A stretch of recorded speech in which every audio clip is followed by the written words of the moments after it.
Hello, my name is George Steele, and I'm the General Manager and Artistic Director of New York City Opera. I'm thrilled to be here and particularly pleased to get a chance to tell you about our new upcoming season starting this fall.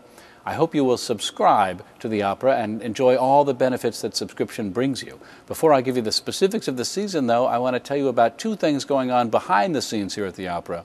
First, as you can see, we have a brand new website. It's a new graphic identity for us, and there are a lot of things that you can do. You can personalize the way we communicate with you. There's a lot of multimedia and even online sharing opportunities. So take a look around. Second, we are renovating the David H. Koch Theater. We're enlarging the orchestra pit, we're replacing all the chairs and giving you a new seat and new upholstery, and finally adding aisles to the theater for the first time. And you can see it all for yourself when you return this fall.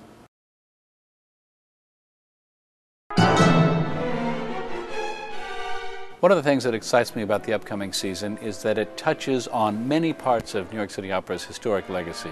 First, there's a major 20th century American work to open the season.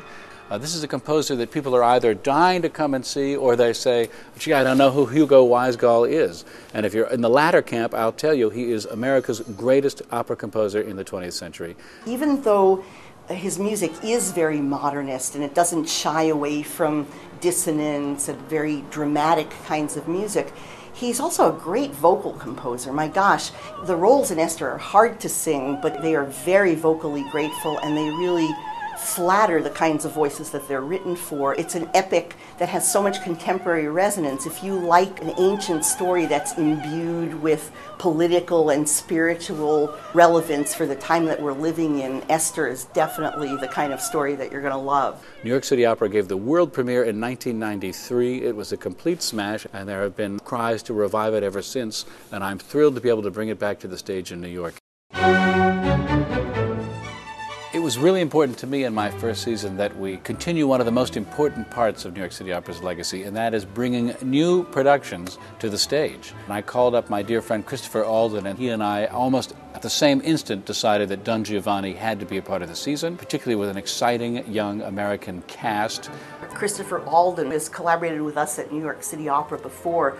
Probably most notably, he gave us our absolutely iconic production of The Mother of Us All by Virgil Thomson and Gertrude Stein. Also directed L'Italiana in Algeri, so he has quite a way with comedy. And he's done the utterly serious Rape of Lucretia by Benjamin Britten. So this is a director with a lot of dimension. And Christopher Alden is the ideal person to reimagine this masterpiece for our theater and for our times. I think we're bound to see and hear things in Don Giovanni that we have not heard or seen before.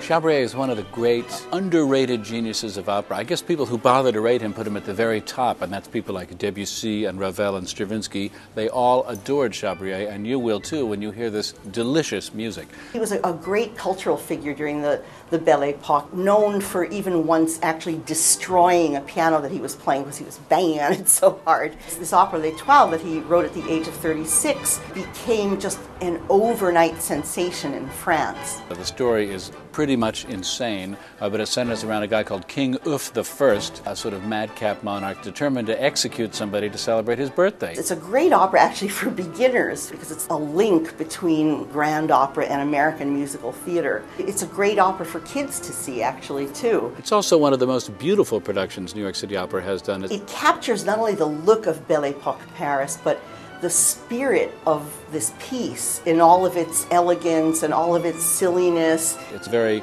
witty, smart, even a little naughty, but the music will take you away. It's absolutely enchanting. One of the favorites of New York City Opera audiences, this particular visionary production by Mark Lemos focuses on the central characters and expands this great cultural conflict that lies at the heart of the opera. It's a production that it just brings you so close emotionally to the poignance of this piece. As Puccini said himself, he's interested in huge drama and tragedy in small souls. If you're thinking of an opera to bring someone to for the first time, Madama Butterfly is a great so-called starter opera. Anybody can identify with Butterfly. She's a character of seeming frailty, but really a tremendous amount of strength. Maybe of all the Handel operas we've done here at New York City Opera, Partenope is the most musically delicious. It's full of ensemble music, which is relatively rare in Handel operas, and most important, it's a comedy. It's not an opera seria. It's in fact really a sex farce, for want of a better word. I'm just waiting for the final duet, where these two soulmates finally find each other, and it's this incredibly beautiful duet of perfect harmony, both musically, literally, and spiritually. It's one of the highlights of my opera going, and that's a lot of opera going. I hope you will consider making a contribution to New York City Opera. Ticket sales cover less than half our expenses, so a gift from you of any size will help us to maintain our commitment to excellence and innovation and to remain the people's opera.